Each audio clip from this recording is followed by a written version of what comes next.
ఒక చిన్న మాట చదువుకుని కాసేపు వాక్య ధ్యానంలోనికి ఉపక్రమిద్దాము. కీర్తనల గ్రంథము 56వ కీర్తన 8వ వచనం చదువుతున్నాను. నా సంచారములను లెక్కించుచున్నావు, నా కన్నీళ్లు నీ బుడ్డిలో నొంచబడి ఉన్నవి, అవి నీ కవిలలో కనబడును కదా.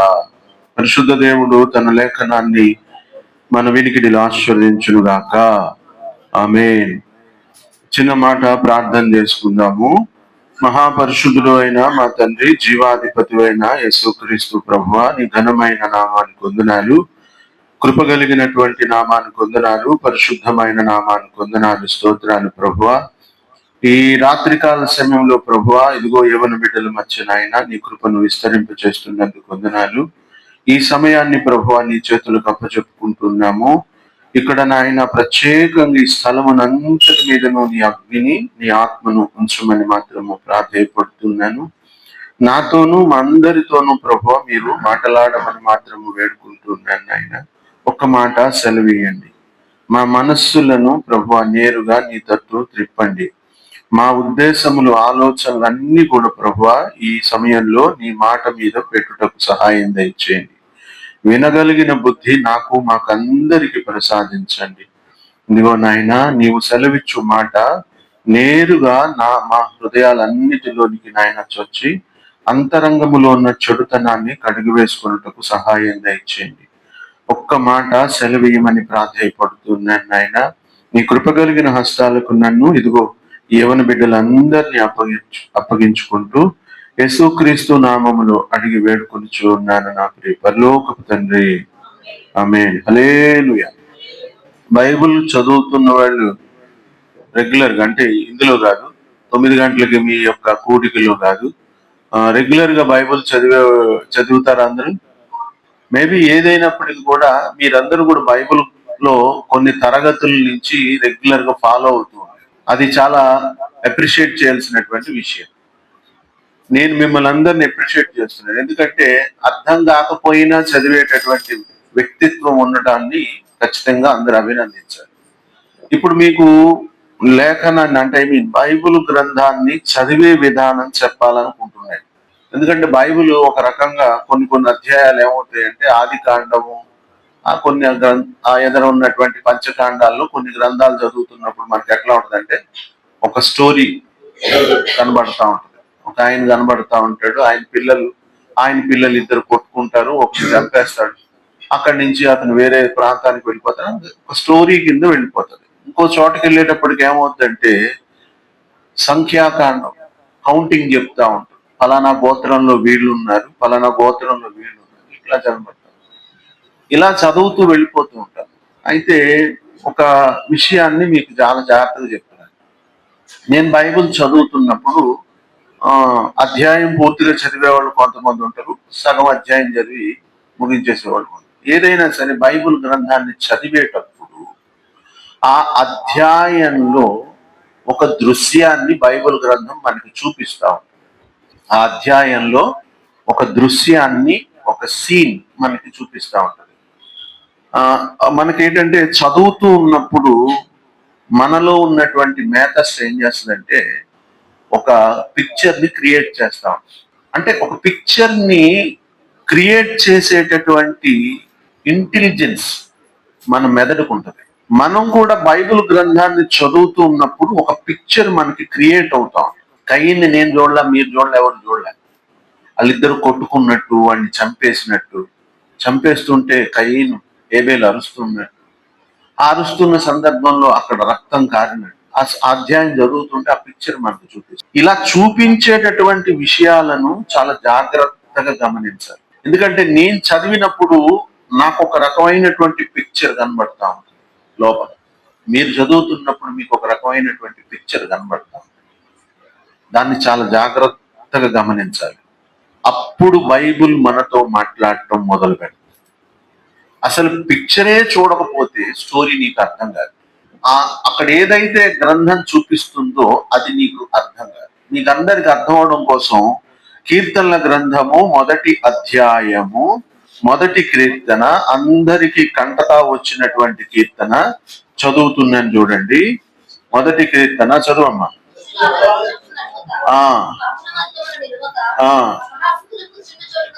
కూర్చుండక ఆనందించుచు ధన్యుడు నాటబడినదై. చాలు చాలు. ఆకు వాడక తన కాలమందు ఫలమిచ్చు చెట్టు వలె. ఈ సెంటెన్స్ చదివినప్పుడు మీకు అందరికి ఏం అర్థమవుతుందంటే, ఇక్కడ ఒక అతను కనబడతా ఉన్నాడు. ఆ దుష్టుల ఆలోచన చొప్పున నడవలేదు, పాపుల మార్గంలో నిలవలేదు, అపహాస్యులు కూర్చుని చోటు కూర్చోలేదు అతను. కానీ అతను ఎట్లా ఉన్నాడు అనే సంగతి చెప్తూ అతను తీసుకెళ్లి ఒక నది ఒడ్డున అతన్ని నాటితే అతను చక్కగా ఫలించేటటువంటి చెట్టులా కనబడతా ఉంటాడు. అవునా? ఈ వచనం చదివినప్పుడు అలాగే కనబడతా ఉంటుంది కదా. ఇక్కడ ఈ వచనాన్ని ఎలా చూడాలి అనే సంగతి చెప్తున్నాను, చాలా జాగ్రత్తగా. ఈ సెంటెన్స్ చదివినప్పుడు ఒక వ్యక్తి మనతో మాట్లాడుతున్నట్టు ఉంటది. అది దుష్టుని ఆలోచన చొప్పున నడవలేదురా, పాపుల మార్గం నడవలేదురా అని చెప్పి చివరిలో ఒక సెంటెన్స్ అతని గురించి ఒక మంచి స్టేట్మెంట్ చెప్తా ఉంటాడు. అతడు నీటి కాలువ యోరన నాటబడినదై ఆకు వాడక తన కాలమందు ఫలమిచ్చు చెట్టు వలె నుండును, అతడు చేయునదంతయు సఫలమగును. ఇది చాలా బాగుంటది. ఆకు వాడక తన కాలమందు చెట్టు ఇవ్వడం అంటే అంత బాగుంది. సరే, ఇది ఇతడు బాగా ఎదగడానికి, బాగా ఫలించడానికి, బాగా కాపు కాయడానికి, చక్కగా నిలబడడానికి ఒక సీన్ చూపించాడు. అతడు నీతి మంతుడని చెప్పాడు. ఈ నీతి మంతుణ్ణి చూపిస్తున్నప్పుడు లేఖనం ఇక్కడ ఒక విషయాన్ని చాలా స్పష్టంగా చెప్తా ఉంటుంది. ఏం చెప్తా ఉంటది? అతడు నాటబడిన వాడై. రాశాడా సెంటెన్స్? నాటబడిన వాడై అనే సెంటెన్స్ మనకు చెప్తున్నాడా? చెప్తున్నాడు. అన్నప్పుడు నాటబడిన వాడై అంటే ఈ నాటబడక మునుపు ఎక్కడున్నాడు? ఇది ఆలోచించవలసినటువంటి విషయం. సరే, అతడు ఇలా చేశాడు, ఇలా చేశాడు, ఇలా చేశాడు అన్నాడు. చేసిన తర్వాత అతన్ని తీసుకొచ్చి నీటి కాలువ యోరన నాటబడినదే అన్నాడు కదా. అలా చేసిన తర్వాత నాటబడ్డాడు కదా. ఈ నాటబడక మునుపు అతను ఎక్కడున్నాడు? మీకు అర్థమవుతుందా సెంటెన్స్? అతనికి నాటబడక మునుపు వేరే చోట ఉన్నాడు. వేరే చోటనే అతను యథార్థంగా బతికాడు, భక్తి చేశాడు. నాటబడిన తర్వాత భక్తి చేశాడని చెప్పట్లేదు సుమా. అంటే ధ్యానించే విధానం, బైబిల్ చదివే విధానం చెప్తున్నాను మీకు. బైబిల్ ఎట్లా చదవాలి అనేటటువంటి సంగతి చెప్తున్నాను. అతడు నాటబడిన వాడై అని అంటాడు. నాటబడిన తర్వాత అతని జీవితం యొక్క స్థితిగతులు చెప్తున్నాడు. నాటబడక మునుపు అతను ఎక్కడున్నాడు అనే సంగతి అర్థం చేసుకోవాలి. నాటబడిన వాడే అని రాశాడు కదా. నిజంగా నాటబడ్డాడు అనుకో అంటే ఎట్లా ఉంటది? మనకి చేలోను ఏం చేస్తారు? పైరు, అదే వరి మూరలో ఫస్ట్ ఇలా చల్లేసి తర్వాత అటన్నిటిని పెరికేసి కట్టలు కట్టేసి మళ్ళా చక్కగా ఒక పొలంలో వాటిని మూరల్ని ఉచ్చుతా పోతాం. ఉచ్చిపోయినప్పుడు అవి ఎలా ఎదుగుతా ఉంటాయి, ఆ గుంపు గుంపుగా ఎదుగుతా ఉంటాయి, దుబ్బులు దుబ్బుల కింద ఎదుగుతా ఉంటాయి. అవునా? అక్కడి నుంచి పెరిగి వేయబడి ఇక్కడ నాటబడింది. ఇదే సెంటెన్స్, క్లియర్ సెంటెన్స్. పెరిగి వేయబడడం అనేది ఒక అనుభవం ప్రతి ఒక్కరికి రావాలి, ఉండాలి. పెరిగి వేయబడడం అంటే ఏంటి? వాడు ఎక్కడో పెరిగాడు, మంచిగా పెరిగాడు. ఇలా మంచిగా పెరిగిన వాడిని ఈ మొక్క చాలా బాగుందే అని తీసుకొచ్చి ఆ యజమాని తన తోటలో నాటుకుంటాడు. ఈ మొక్క చాలా బాగుందే అని ఆ యొక్క మూరను తీసుకెళ్లి ఒక చోట గుచ్చుతాడు. ఈ పెరిగి వేయబడేటటువంటి అనుభవం చాలా ప్రాముఖ్యమైనటువంటి అనుభవం. అంతకుముందు యథార్థంగానే బ్రతికాడు, కానీ అతని పరిస్థితులు, చుట్టూ వాతావరణం అతని మీద ప్రభావం ఉంటదా ఉండదా? నేను ఒక కేబుల్లో పనిచేస్తున్నాను. పొద్దున్న లేచి నేను సినిమాలు చూడాల్సిన పరిస్థితి, సినిమాలు వేయాలి. లేదు, సినిమా థియేటర్లో పనిచేస్తున్నాను, సినిమాలు టికెట్లు అమ్మాలి.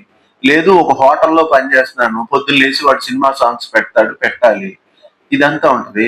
నేను అక్కడ బ్రతుకుతూ ఉన్నప్పుడు నాకు అవన్నీ నా మీద ప్రభావం చూపుతాయా చూపవా? చూపుతాయి ఖచ్చితంగా.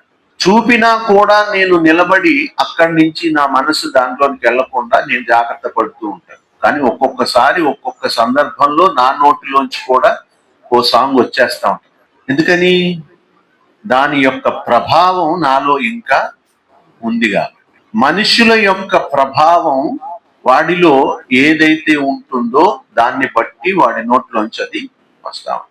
ఇప్పుడు నేను చదివినటువంటి మూలవాక్యం చదువుదాం చూడండి. 56వ కీర్తన 56వ కీర్తన చదువు తల్లి. చాలు చాలు చాలు. ఏమంటున్నాడు? సంచారాలంటే ఏమిటి? తిరిగే ప్రదేశాలు కదా. రైట్ రైట్, బాగానే అర్థమవుతుంది అందరికి. సంచారములు అంటే ట్రావెలింగ్ చేసేటటువంటి ఒక అనుభవం అన్నమాట. నేను కొవ్వూరు వచ్చాను, కొవ్వూరు తర్వాత దొమ్మేరు వెళ్ళాను, దొమ్మేరు తర్వాత కాపురం వెళ్ళాను, కాపురం తర్వాత పంగిడి వెళ్ళాను.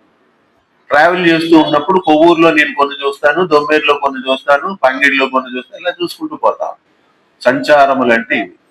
కానీ లేఖనం ఇక్కడ అది చెప్పట్ల. దావీదు మహారాజు ఏం చెప్తున్నాడంటే అతని అనుభవాన్ని చెప్తూ ఉన్నాడు. అనుభవం ఏం చెప్తున్నాడు? నా సంచారములు లెక్కించి ఉన్నావంటే నువ్వు ఏ ఊర్లు తిరిగావని లెక్కించినట్ట కాదు కదా. ఎందుకని అలా అనుకోకూడదంటే కింద ఏం రాశాడంటే అవి నీ కవిలలో కనబడును కదా. ఏవి కనబడతాయి? కన్నీళ్లు, సంచారాలు. ఏవి కనబడతాయి? కన్నీళ్లు, సంచారాలు. కవిలలో అతడు కన్నీటితో చేసిన ప్రార్థన ఒక గ్రంథంలో ఉంది అని చెప్తా ఉన్నాడు. సంచారాలు ఉన్నాయని ఎలా చెప్తున్నాడు? తిరిగి నీ రాస్తాడు ఆ దేవుడు. సంచారం అంటే చాలా జాగ్రత్తగా వినండి. సంచారం అంటే నేనెక్కడ తిరుగుతున్నాను అనే విషయం. ఒక మనిషి ఎక్కడ తిరుగుతూ ఉంటాడు? ఎక్కడ తిరుగుతూ ఉంటాడు? పనిలో తిరుగుతూ ఉంటాడు, ఉద్యోగంలో తిరుగుతూ ఉంటాడు కదా. ఆలోచన ప్రపంచంలో తిరుగుతూ ఉంటాడు. అవునా? నా ఆలోచన ప్రపంచంలో ఏదుందో అది నేను. అవునా కదా? నా ఆలోచన ప్రపంచంలో నేను ఎక్కడ తిరుగుతున్నానో అవే చేస్తా ఉంటా, అవే నేను ఎక్కువ రిపీట్ అవుతా ఉంటది, అవే నాలో ఎక్కువ కనబడతా ఉంటాయి, అవే నన్ను ఎక్కువగా ఎక్స్పోజ్ చేస్తా ఉంటాయి. ఒక మనిషి ఒరిజినాలిటీ ఎక్కడ ఉంటదంటే వాడి ఆలోచన ప్రపంచాన్ని బట్టి ఉంటుంది. వాడి ఆలోచన ప్రపంచం దేని మీద ఉందో దాని యొక్క పరిస్థితి వాడిలో కనబడతా ఉంటుంది. కొంతమంది ఏం చేస్తారంటే హిపోక్రసీగా ఉంటారు. అంటే లోపల ఒక వ్యక్తిత్వం ఉంటుంది, బయట ఒక వ్యక్తిత్వం ఉంటుంది. ఎంత మేనేజ్ చేసినా సరే వాడికి గట్టిగా కోపం తెప్పించాం అనుకోండి, ఒరిజినాలిటీ బయట. అంటే వాడి ఆలోచన ప్రపంచంలో ఒరిజినాలిటీ అది. అవునా?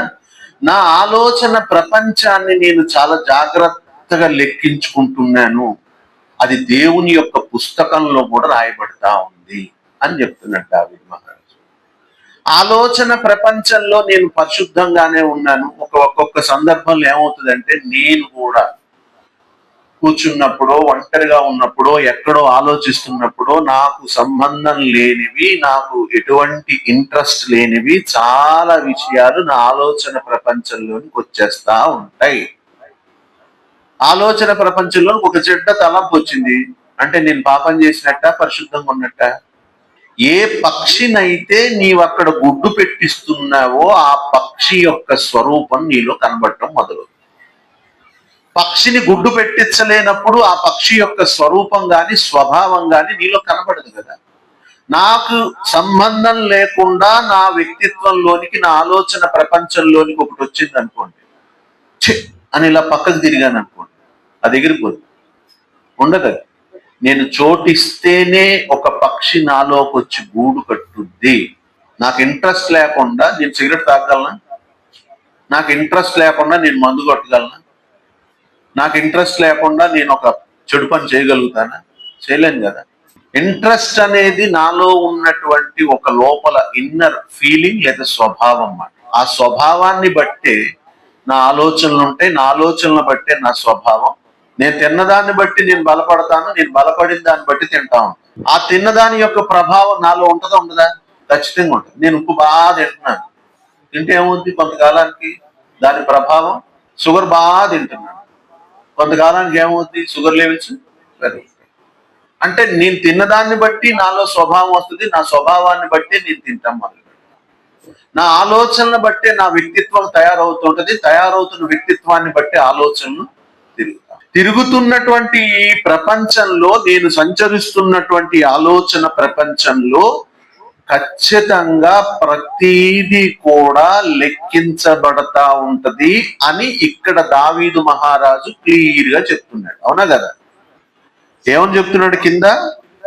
అవి నీ కవిలలో అంటే ఏంటి? కనబడడం అంటే ఖచ్చితంగా అవి రాయబడ ఖచ్చితంగా అవి రాయబడుతున్నాయి అని అర్థం మాట. మలాకీ గ్రంథము 3వ అధ్యాయము 16వ వచనం చదువుతున్నది. అప్పుడు యెహోవా యందు భయభక్తులు గలవారు ఒకరితోనొకరు మాట్లాడుకునుచుండగా యెహోవా చెవి యొగ్గి ఆలకించును. ఆయన నామమును స్మరించుచు ఉండు వారికి జ్ఞాపకార్థముగా ఒక గ్రంథము రాయబడెను. మీరందరికి అర్థమైందా? విన్నారు కదా? నేను మాట్లాడుతుంది ఉంది, నేను స్మరిస్తోంది అంటే తలస్తోంది, లోపల రిపీట్ చేసుకుంటుంది కూడా ఉందా లేదా? ఇవన్నీ కూడా ఖచ్చితంగా బుక్ లో రాయబడతాయి. నా సంచారములు లెక్కిస్తున్నామంటే నా ఆలోచన ప్రపంచంలో నేను దేన్నైతే రిపీట్ చేసుకుంటూ ఉన్నానో ఆ ఆలోచన ప్రపంచాన్ని బట్టి కన్స్ట్రక్షన్ అవుతున్నటువంటి నా వ్యక్తిత్వం ఖచ్చితంగా అక్కడ కనబడతాం. మీకు ఇప్పుడు ఒక ప్రశ్న, రాయబడుతుందంటే రాసేవాడు ఒకడు ఉన్నాడని అర్థం. అవునా? రాస్తున్నాడంటే చూసేవాడు ఒకడు ఉన్నాడని అర్థం. అంటే చూసేవాడు ఉన్నాడు, రాసేవాడు ఉన్నాడు, దాన్ని చదివేవాడు ఉన్నాడు, దాన్ని చదవడానికి ఒక సభ కూడా ఉంది. ప్రకటన గ్రంథంలో చాలా క్లియర్గా చెప్పే మాట ఏంటంటే అంతట పరలోకంలో సింహాసనాలు ఉన్నాయి, గ్రంథాలు విప్పబడ్డాయి. ఏముంటుందంటే ఆ గ్రంథాల్లో ఏముంటుందంటే ప్రతి వ్యక్తికి కూడా ఒక పేజీ ఉంటుంది. Every person.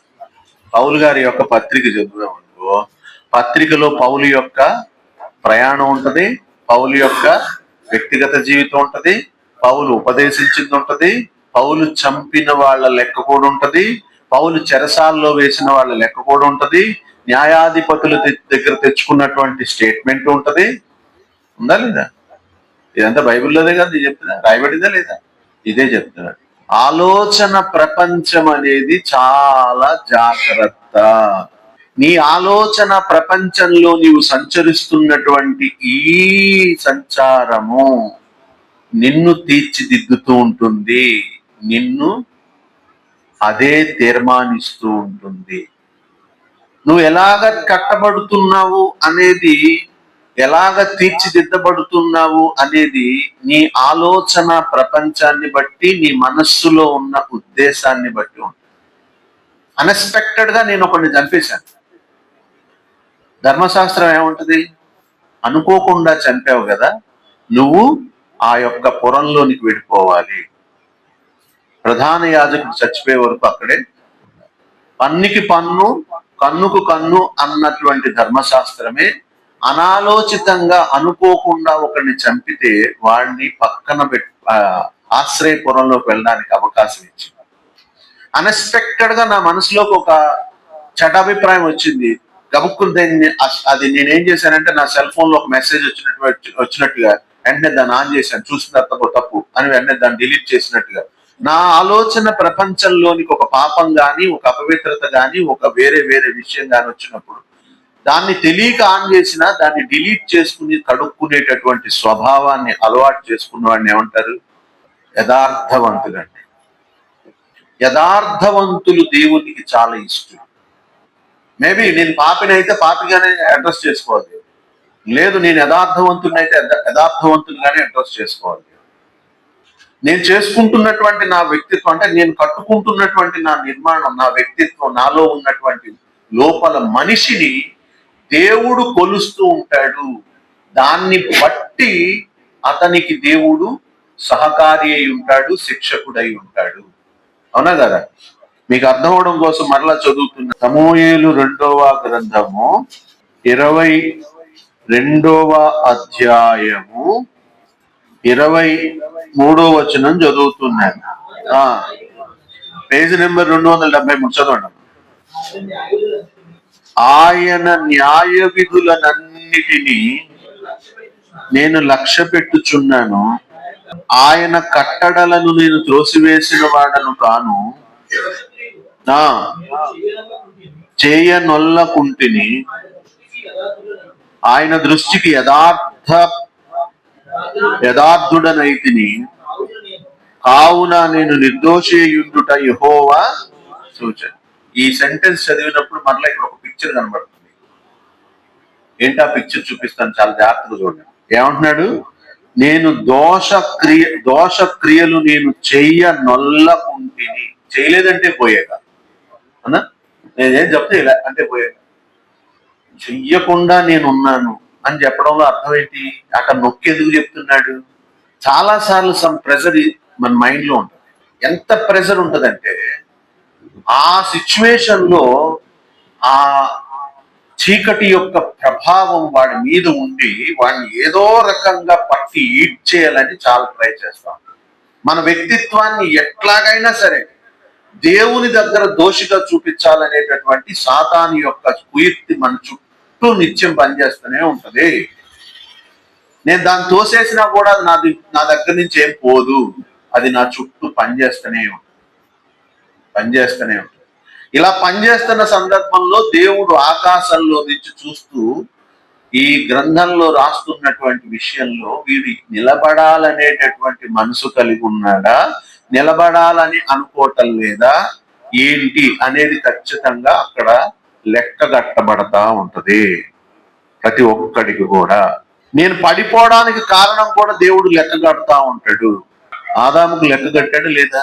అవ్వమ్మకి లెక్క కట్టాడు. ఎవరి లెక్క వాళ్ళదే కదా, ఎవరి లెక్క వాళ్ళదే. అలాగా వాడు పడిపోవడానికి కారణాన్ని చూస్తాడు, పడిపోవడానికి పరిస్థితి చూస్తాడు, వాడి మనసు ఎంతగా దాని వైపు వెళ్ళిందో కూడా చూస్తాడు. నేను ఇక్కడ ఏం చెప్తున్నాడు ఈయన? నేను దోషక్రియలు నేను చెయ్యనొల్లకుంటిని అని చెప్పాడు. అంటే చేయడానికి కావలసినటువంటి పరిస్థితులు, చేయడానికి అనుకూలమైనటువంటి సిచ్యువేషన్స్, చేయడానికి కావలసిన ప్రెజర్ కూడా నా మీద ఉన్నది అని చెప్తూ ఉంటాడు. నేను అలా నిలబడినప్పుడు దేవుడు నన్ను తన దృష్టికి కనబడిన నా చేతుల నిర్దోషత్వమును బట్టి నాకు ప్రతిఫలము. అర్థమవుతుందా మీకు? ఆలోచన ప్రపంచంలో నేను దేన్నైతే స్టాగ్నేషన్ చేసుకుంటున్నానో, నిలుపుకుంటున్నానో, ఎక్కువసేపు దాన్ని అలా ఉంచుకుంటున్నానో, ఎవ్వడికి తెలియకుండా దాచుకుంటున్నానో, ఎలాగైనా దాన్ని భద్రపరుచుకుంటున్నానో అని చేస్తుంటే నాకు తెలియకపోవచ్చు, మీకు తెలియకపోవచ్చు, ఎవడికి తెలియకపోవచ్చు, ఎవడికి కనబడకపోవచ్చు. కానీ ఆ ఆలోచన స్టాగ్నేషన్ లో, అంటే ఏదైతే నీవు అక్కడ నిలపగలిగావో ఆ నిలిపినది నీ యొక్క మనస్సును, వ్యక్తిత్వాన్ని కట్టడాన్ని మొదలు పెడతా ఉంటది. అది కట్టడం కాసేపు పక్కన పెడితే అది నిలిపినటువంటి సంగతి పుస్తకంలో రాయబడతా ఉంటది. నువ్వు ఎలాగున్నావు అనేది అక్కడ రాయబడతా. ఎవరికైనా సరే ఫస్ట్ ఒకే ఒక సెంటెన్స్ ఏంటంటే, నాకు నేను ఇక్కడ నిలబడాలి అంతే భక్తి. ఫస్ట్ నేనే, తర్వాత నా కుటుంబం, ఫస్ట్ నేనే, తర్వాత నా సంఘం. ఎందుకంటే నన్ను నేను అక్కడ ఎలా కట్టుకుంటున్నానో, ఎలా నిలబెట్టుకుంటున్నానో, ఎలా కనపరుచుకుంటున్నానో అనేదే ముఖ్యం. అలా కట్టుకునేటటువంటి ప్రయాసలో చాలా సార్లు ఈ ఒక్క సెంటెన్స్ చెప్పి నేను ముగిస్తాను. కట్టుకునేటటువంటి ఈ యొక్క చాలా ప్రయాసలో చాలా సార్లు కొన్ని విషయాలను మనం జయించడం అసాధ్యం, చాలా అసాధ్యం. నాకు జయించాలని ఉంది కానీ దాన్ని జయించలేదు. ఏదో రకంగా నేను బయటికి రావాలని ఉంది కానీ రాలేదు. ఏదో రకంగా నేను ఇలా చేయాలని ఉంది కానీ ఇలా చేయలేకపోతున్నాను. ఈ సమయంలోనే మనకు అవసరం అయ్యేది ఎవరంటే సపోర్టర్స్ అవసరం. సపోర్టర్స్ అంటే కుటుంబ వ్యవస్థ కావచ్చు, స్నేహిత వ్యవస్థ కావచ్చు, సంఘ వ్యవస్థ కావచ్చు. నేను ఒక్కడినే నిలబడలేకపోతున్నాను కాబట్టి మీరు కూడా నాకు స్వయంగా కొద్దిగా నన్ను అని ఆ యొక్క ఆలోచన ప్రపంచంలో బయటికి వచ్చి వేరే యొక్క ఫ్రెండ్స్ యొక్క మైండ్ సెట్ లోకి వెళ్ళేటప్పటికి ఏమవుతుందంటే ఆ ప్రెషర్ ఆగిపోయి మైండ్ ఇటు డైవర్షన్ అవుతాం. మన మైండ్ కి కూడా మనం ఈ లక్షణాన్ని నేర్పడం అలవాటు చేయాలి. మైండ్ కి అంటే మనిషి యొక్క మైండ్ కి ఎట్లా ఉంటదంటే, నేను ఇంత అన్నం తినడం నాకు అలవాటు. డాక్టర్ దగ్గరికి వెళ్ళినప్పుడు ఏమన్నాడంటే, ఒరే నువ్వు అంత అన్నం తినకూడదురా, బరువు బాగా పెరుగుతున్నావు అన్నాడు. అన్నం తగ్గిస్తే ఆకలేసేస్తుంది, పోనీ అలాగని అన్నం తింటే బరువు పెరిగిపోతాను, ఏం చేయాలి అప్పుడు? సైకాలజీలో ఒక సెంటెన్స్ ఉంటుంది ఏంటంటే, నువ్వు కప్పన్నమే పెట్టుకో, కానీ ఆ కప్పన్నాన్ని అరగంట తినాలి. ఎంతసేపు తినాలి? అరగంట. అరగంట తిన్నప్పుడు ఏముంటదంటే మైండ్ కి చాలా తిన్నావురా, ఇంతసేపు తినేసావు కదా అని చెప్పి దానికి అలవాటు పడినప్పుడు ఏమవుతుందంటే కడుపు నిండిపోయింది, కడుపు అది సైన్ పంపుతుంది కడుపు నిండిపోయినట్టు. ఆ సైన్ అయినప్పుడు ఏమవుతుందంటే ఆకలి తగ్గినప్పుడు ఆటోమేటిక్ గా బరువు, అంటే నా మైండ్ కి నేను ఏం నేర్పుతున్నాను? దానికి అలవాటు చేయడం నేర్పుతున్నాను. ఇలాగ అలవాటు చేయడం, ఆ అలవాటు చేసేటటువంటి లక్షణాన్ని నేను దానికి నేర్పాలి. లేదనుకో నాకు అదే కావాలి సంటి పిల్లోడు కోరినట్టుగా, సంటి పిల్లోడు చూడు రోడ్డు మీద దొల్లేసినట్టుగా, సంటి పిల్లోడు తండ్రిని పట్టుకుని 2 కాళ్ళు బంధించేసినట్టుగా మన మైండ్ మనల్ని అలా బంధించేయడం మొదలు పెడతాం. కట్టేస్తుందండి, మనకు తెలియకుండానే అది మనల్ని కట్టేస్తుంది, మనకు తెలియకుండానే మనల్ని ఈడ్చుకుపోవడానికి ట్రై చేస్తాం. దాన్ని నా యొక్క స్వాధీనంలోనికి నెమ్మదిగా ఒక కుక్కని నేను అలవాటు చేసినట్టు, ఓ పక్షిని నేను అలవాటు చేసినట్టు, ఒక మంచి లక్షణాన్ని నేను అలవాటు చేసుకో, దానికి అలవాటు చేయాలి.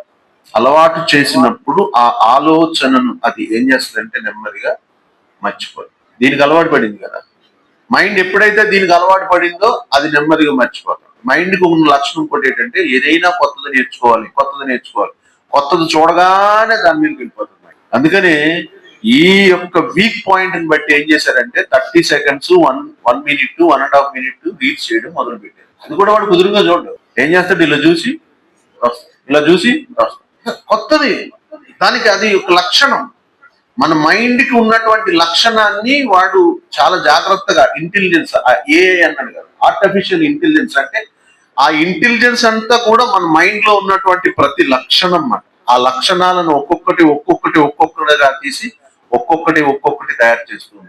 ఆ మైండ్ ని ఎప్పుడైతే నేను ఇలా డైవర్ట్ చేయడం మొదలు పెట్టానో ఆ మైండ్ దానికి అలవాటు పడి నెమ్మదిగా దాంట్లోకి వెళ్తాం. నిజంగా బైబిల్ గ్రంథంలో కొత్త విషయాలు కనబడినటువంటి రోజంటూ చదవటం మొదలు పెడితే, బైబిల్ గ్రంథంలో కొత్త సంగతులు చూడనటువంటి రోజంటూ ఉండదు అది చదవటం మొదలు పెట్టి. నేను చెప్పినట్టుగా బైబిల్ గ్రంథం చూపిస్తున్నటువంటి దృశ్యంలోనికి నేను వెళ్తే గనక ఆ దృశ్యంలో, ఆ సీన్ లో అక్కడ నాకు కనబడతా ఉంటది ఏంటంటే, ఆకు వాడక తన కాలమందు చెట్టు కనబడుతోంది, దీన్ని ఇక్కడ నాటాడు, ఇంతకు ముందు ఎక్కడుంది అంటే ఆ యొక్క పాత ఆలోచనల్లో నుంచి, దాని పాత ప్రపంచంలో నుంచి, దాని పాత ఉద్దేశాల్లో నుంచి, పాత జీవితంలో నుంచి, మొత్తం అన్నిటిలో నుంచి దాని వేర్లు పీకేసి ఇక్కడ నాటినప్పుడు చాలా కష్టం. ఎందుకంటే ఒక్కొక్క వేరు మరలా కొత్తగా తయారవ్వాలి, కొత్తగా లోపలికి వెళ్ళాలి, కొత్తగా లోపలికి చొచ్చుకుంటూ వెళ్ళాలి, చొచ్చుకుంటూ పాటు ఇక్కడ బ్రతకాలి, ఇక్కడ అట్మాస్ఫియర్ అంతా కూడా అలవాటు చేసుకోవాలి, అది ఇక్కడ దాన్ని పాతుకోవాలి, దాన్ని నిర్మించుకోవాలి. ఆ పాత ప్రపంచంలో నుంచి కొత్త ప్రపంచంలోనికి నన్ను నేను నాటుకునేటటువంటి లక్షణం నా మైండ్కి నేను అలవాటు చేయాలి. ఎలాగ నన్ను నేను కట్టుకోవాలనే సంగతి చెప్తున్నాను. దావీదు మహారాజు ఏం చెప్తున్నాడంటే, నేను చేస్తున్న సంచారమును నువ్వు లెక్కిస్తూ ఉన్నావు అంటే. ఒకసారి నా పుస్తకం పరలోకంలో ఓపెన్ చేస్తే ఎన్ని బూతులు ఉంటాయో దాంట్లో. ఎందుకంటే మీకు ఎవరికి తెలియకపోవచ్చు, పర్సనల్ గా నా లైఫ్ నాది, నేను ఎవరికి కనబడకపోవచ్చు, ఎవరి దగ్గర నేను ఉండకపోవచ్చు. ఇక్కడ నేను చాలా మంచి వ్యక్తిగా నన్ను నేను ప్రజెంట్ చేసుకోవచ్చు, చూపించుకోవచ్చు, కానీ నా ఆలోచన ప్రపంచం దేని చుట్టూ తిరుగుతోందో ఆ ఆలోచన ప్రపంచాన్ని బట్టి నా వ్యక్తిత్వం అనేది కట్టబడతాం. ఒకే క్వశ్చన్, మీరు ఈ కన్స్ట్రక్షన్ లో, అంటే మిమ్మల్ని మీరు కట్టుకునేటటువంటి కన్స్ట్రక్షన్ లో ఏ స్టేజ్ లో ఉన్నారు, దాన్ని ఎలా బాగు చేసుకోవాలి అనే దాని మీద ఇప్పుడు మనసు పెట్టమని నేను చెప్తున్నాను. నన్ను నేను ఎలా అయినా కట్టుకోవచ్చు, నన్ను ఎవడు ఆపడు, అడ్డు చెప్పడు. కానీ నేను ఒకానొక దినాన్న దేవుని దగ్గరికి వెళ్ళి నన్ను నేను కనపరుచుకోవాలి, నన్ను నేను చూపించుకోవాలి, నన్ను నేను అక్కడ అడ్రస్ చేసుకోవాలి, ఇవన్నీ చెయ్యాలి కదా. అసలు ఈ భక్తి చేసేదే అందుకు కదా, పరలోకంలోకి వెళ్ళడానికే కదా. పరలోకంలోకి వెళ్ళిన తర్వాత స్టేజ్ మీద దేవుడు పిలిచి, ఇతను సో అండ్ సో భూలోకంలో ఇట్లా పనిచేశాడు అని అడ్రస్ చెయ్యాలి కదా. ఇక్కడ నన్ను ఒప్పుకోని వాడిని పరలోకంలో తండ్రి దగ్గర అన్నాడా లేదు ఒప్పుకోనని? ఎవడైనా నన్ను ఇక్కడ ఒప్పుకోకపోతే పరలోకంలో నేను తండ్రి ఎదుట వాడిని ఒప్పుకోను అన్నాడా లేదా? నువ్వు ఇక్కడ చెయ్యలేదు, అక్కడ చేశాడని చెప్తాడా? కాబట్టి మిమ్మల్ని మీరు కన్స్ట్రక్షన్ చేసుకునేటటువంటి విషయంలో నెగ్లెసెన్సీ చేయకండి, ఎటువంటి నిర్లక్ష్యం వహించకండి. మేబీ లోకం బాగుండొచ్చు, పరిస్థితుల్లో కొన్ని చాలా బాగుండొచ్చు, మంచి ఎంజాయ్మెంట్ చేయడానికి అవకాశం ఉండొచ్చు, ఏదైనా చేయడానికి అవకాశం ఉండొచ్చు. నాకు తెలుసుండి రియల్ ఎంజాయ్మెంట్ అనేది పరలోకంలోనే ఉంటది, హ్యాపీగా ఉంటది, అక్కడ అన్నీ ఉంటాయి, తినడం ఉంటది, అక్కడ ఉన్నటువంటి మొత్తం వ్యవహారమే వేరు, ఆనందమే వేరు, ఎంజాయ్మెంటే వేరు. ఇక్కడ నన్ను నేను కట్టుకోవడానికి ఒక్కొక్కసారి నన్ను నేను శిక్షించుకోవాల్సినటువంటి పరిస్థితి ఉంది. కట్టుకోవడానికి నన్ను నేను ఒక్కొక్కసారి నన్ను నేను ఏం చేయాలి, నొప్పించుకోవాల్సిన పరిస్థితి ఉంటుంది. నా మనస్సును నొప్పించుకోవాల్సిన పరిస్థితి, నా గుండెను నొప్పించుకోవాల్సిన పరిస్థితి ఉంటుంది. చాలాసార్లు అలా నొప్పించుకున్నా సరే ఆ నొప్పి కూడా అక్కడ పుస్తకంలో రాస్తా ఉంటాడు, వీడు ఇంత ప్రెజర్ లో కూడా నిలబడ్డాడు అని అక్కడ ఆ పుస్తకంలో నీ గురించి రాస్తున్న స్టేట్మెంట్ లో. కాబట్టి జాగ్రత్తగా మేము ఈ సంచారములను జాగ్రత్తగా చూసుకోకపోతే మీ కట్టడం అంటే మీ యొక్క ఆత్మీయ స్థితి కట్టడం దెబ్బైపోతుంది, చాలా దారుణమైన పరిస్థితికి వెళ్ళిపోతుంది, చాలా దారుణమైన పరిస్థితికి వెళ్ళిపోతుంది. ఒక్కొక్కసారి ఏమవుతుందంటే ఏ అలవాటైనా కూడా ఫస్ట్ ఎలా ఉంటుందంటే, నేను గుర్రం ఎక్కినట్టు, నేను ఎటు తిప్పితే అటు వెళ్తుంది, నేను ఎటు చేస్తే అటు వెళ్తుంది. ఏ అలవాటైనా నాకు చాలా ఎంజాయ్మెంట్. కొంత దూరం ప్రయాణం అయిన తర్వాత ఏం తెలుసా, గుర్రం మన మీద ఎక్కినట్టు, దిగిపోవడానికి మనకు కుదరదు, అది దిగదు. ఆ అలవాటుకి నేను పట్టుకుపోతున్నప్పుడు అంటే అలవాటు నేను తీసుకెళ్ళాను, కొంత దూరం అయ్యాక అది నన్ను ఈడ్చుకెళ్తామన్నాడు. అప్పుడు అది నన్ను వదులుకోవాలని నేను ట్రై చేస్తా, కానీ అది వదలదు. అలా వదలనటువంటి పరిస్థితుల్లో కూడా నీవు నిర్భరంగా నిలబడి దేవుని సన్నిధిలో ఖచ్చితంగా దేవునికి మొరపెడితే గనక దేవుడే తన ఆత్మ చేత మిమ్మల్ని రక్షిస్తాడు. ఇది నేను చెప్తున్న స్టేట్మెంట్ కాదు, పౌలు చెప్తున్న స్టేట్మెంట్. నీ వలనైన సహాయమును పొంది నేను నేటి వరకు నిలువబడి, అది దేవునితో సహాయం లేకుండా ఆత్మ సంబంధంగా నిలబడటం చాలా కష్టమైన పరిస్థితులు కూడా ఉంటాయి భక్తిలో, అది నేను చెప్తున్నాను. కాబట్టి సహాయాన్ని పొందండి ప్రతి చోట. నేను నెగ్గలేకపోతున్నాను, నేను ఎక్కలేకపోతున్నాను, నిలబడలేకపోతున్నాను, నేను ఇది చేయలేకపోతున్నాను, నేను ఇది ఉండలేకపోతున్నాను అన్న పరిస్థితుల్లో అక్కడ దేవుని యొక్క ఆత్మ సహాయాన్ని తీసుకోండి ఖచ్చితంగా. అది తీసుకున్నప్పుడు మీరు నిలబడటానికి అవకాశం ఉంటుంది. ప్రతి విషయంలో నన్ను నేను ఎలా కట్టుకోవాలనుకుంటున్నాను, నేను ఎలా దేవుని దగ్గర నిలబడాలనుకుంటున్నాను, కనబడాలనుకుంటున్నాను అన్న విషయాన్ని మర్చిపోకండి. నా ఆలోచన ప్రపంచం ఏంటో ఒక్కసారి చూసుకోండి. ఎందుకంటే సంచారములను దేవుడు లెక్కిస్తూ ఉన్నాడు, దాన్ని గమనిస్తూ ఉన్నాడు, లెక్కగడుతూ ఉన్నాడు. ఆలోచన ప్రపంచాన్ని చాలా జాగ్రత్తగా కాపాడుకోవడానికి ప్రయత్నం చేయండి. భక్తి విషయంలో మీ ఆలోచన ప్రపంచం చాలా ప్రాముఖ్యమైంది. కాబట్టి సంచారముల విషయంలో జాగ్రత్తగా ఉందాం. దేవుని సన్నిధిలో భక్తులుగా కనబడడానికి, యథార్థవంతులుగా కనబడడానికి ప్రయత్నం చేద్దాం. అట్టి కృప పరిశుద్ధాత్ముడు మనకందరికీ అనుగ్రహించునుగాక. ఆమేన్.